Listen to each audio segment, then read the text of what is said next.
நம்ம வீட்டிலே வந்து ஒரு குழந்தைக்கு வந்து பசிக்குது, கடைக்கு பால் வாங்குறதுக்கான நீங்கள் போகிறீங்க. போகும்போது வீட்டோட வெளியே போகும்போது என்ன இருக்கும்? ஒரு பள்ளம் இருக்கும், ஒரு மேடு இருக்கும், ஒரு காரு குறுக்க வரலாம், ஒரு பைக்கரை நம்ம கிராஸ் பண்ணி போகலாம், உன்னை ஒருத்தர் ஏற்றுற மாதிரி வரலாம். சரிங்களா? அப்போ இதெல்லாம் மீறி போய் என்ன பண்ணுவேன்? கடையில் போய் அந்த பால் பாயிட்டு வந்து வீட்டுக்கு கொடுப்பேன். இதெல்லாம் நீ வந்து பிரச்சனை ஏற்றுக்கிறியா? இதெல்லாம் வந்து பிரச்சனை ஏற்றுக்கிறீங்களா? ஏற்றுக்க மாட்டோம். இதெல்லாம் அன்றாட வாழ்க்கையில் நடக்கிற இயல்பு.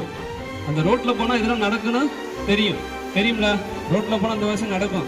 அப்போ பள்ளம் வந்து என்ன பண்ணுவேன்? தாண்டி போவேன். மேடு வந்தால் ஏறி போவேன். ஏற்றுற மாதிரி வந்தால் என்ன பண்ணுவேன்?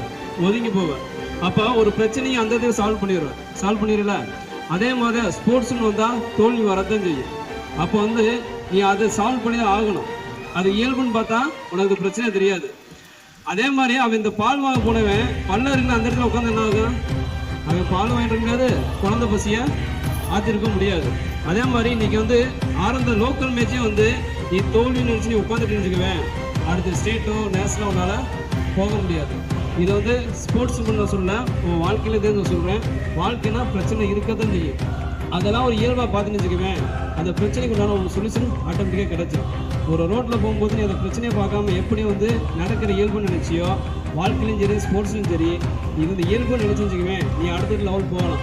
இல்லைன்னு வச்சுக்குவேன், நீ அங்கேயே தங்கி கடைசி வரைக்கும் அங்கேயே இருக்க வேண்டியது.